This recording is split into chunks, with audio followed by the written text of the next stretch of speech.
नमस्कार, मैं हृदय कुमार पीड़ित अरज प्रवीज अम्बार शो का स्वागत करता हूं। आज की वीडियो हम देखेंगे ट्रांसफ़र आवेदन में जल्दीबाजी न करें।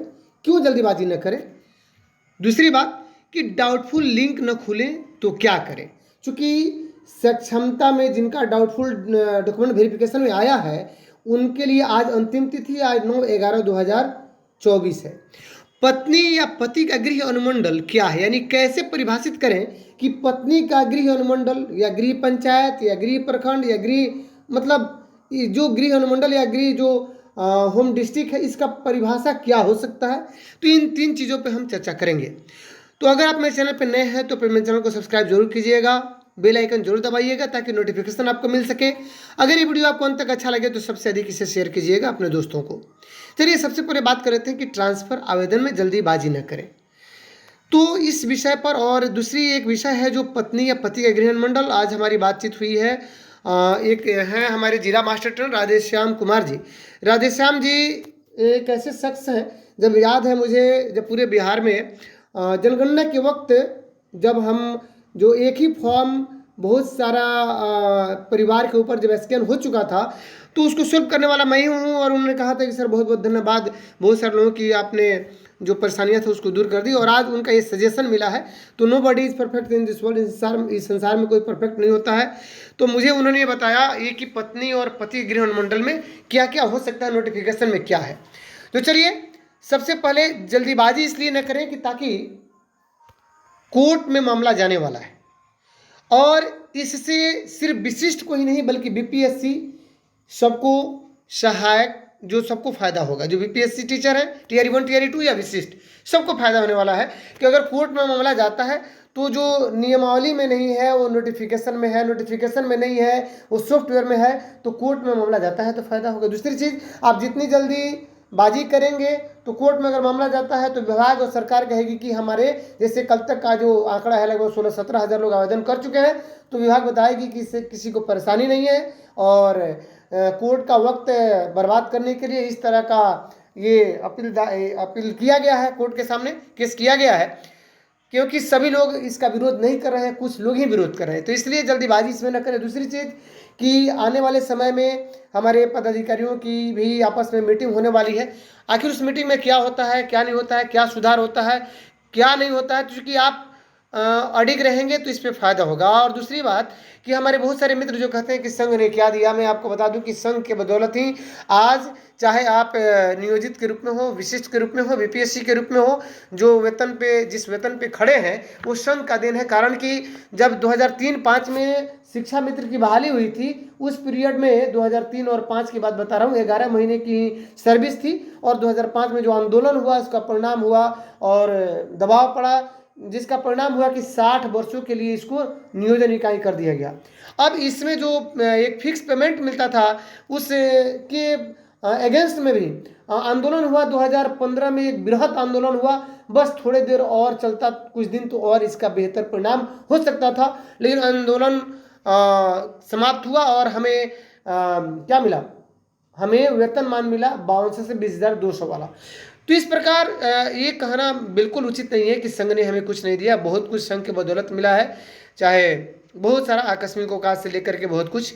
तो चलिए, तो इसलिए जल्दबाजी न करें और कोर्ट में केस होने वाला है। साथ में मैं ये अपील कर रहा हूँ आपसे कि चूंकि जब हमें अपने टीचर आईडी से ही लॉगिन करना है, अपने टीचर आईडी से ही हमें ट्रांसफ़र के लिए आवेदन करना है, तो आवेदन की तारीख आपको 22 नवंबर है, फिर आज 9 तारीख है, बहुत दिन समय है। इतनी जल्दीबाजी क्यों?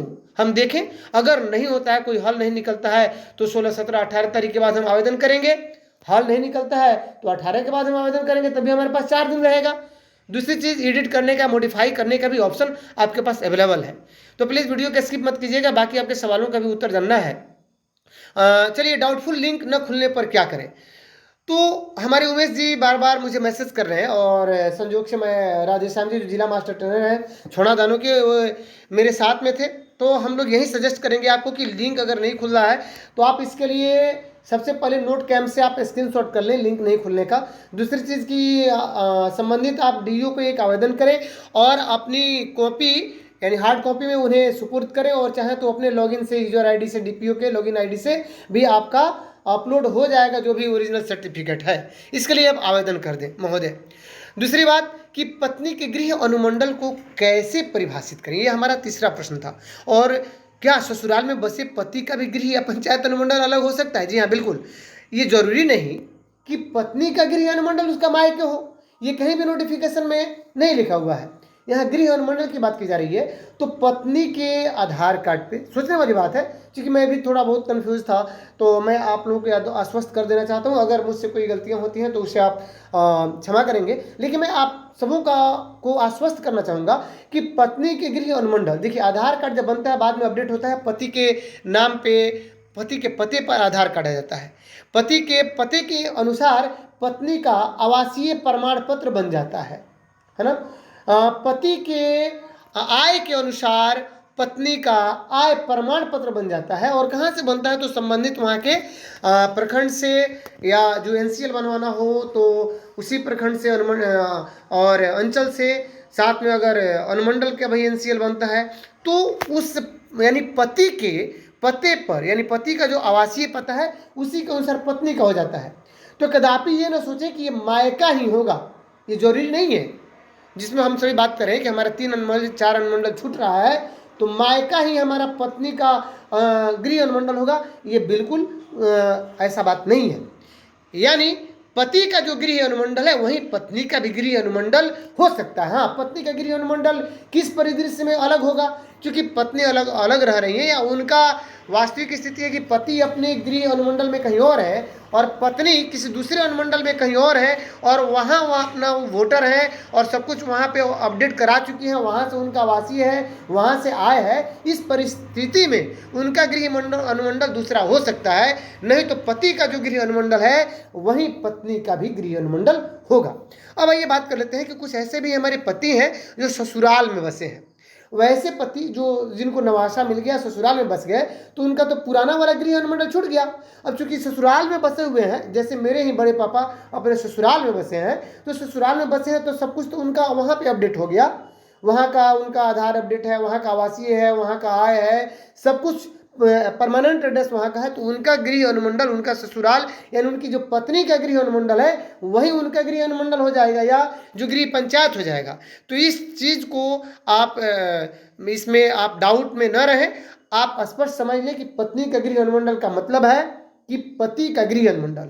अगर पत्नी पति के साथ नहीं रह रही है, अगर परित्यक्ता है या विधवा है, ससुराल मायके में है, उस परिस्थिति में ही पत्नी का गृह अनुमंडल कहीं और हो सकता है।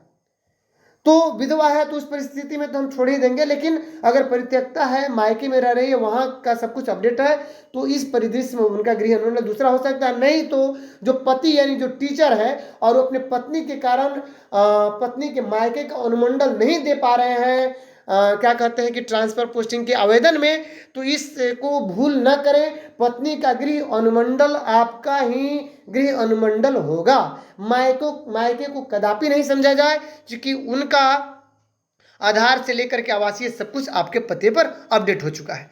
अब आइए बात कर लेते हैं पति का, तो बात कर ही लिए। तो इस वीडियो में हम बस 3 चीज़ों पे बात कर रहे थे। सबसे पहले कि ट्रांसफर आवेदन में जल्दबाजी न करें, दूसरा चीज़ डाउटफुल लिंक न खुले, तो मैंने बता ही चुका है कि क्या करें। उमेश जी, आपका हल हो चुका है आपकी समस्या का, चूंकि लिंक खुलना न खुलना ये आपकी और मेरी समस्या नहीं है, ये तो साइट की समस्या और विभाग कैसे हैंडल कर रहा है उनकी समस्या है।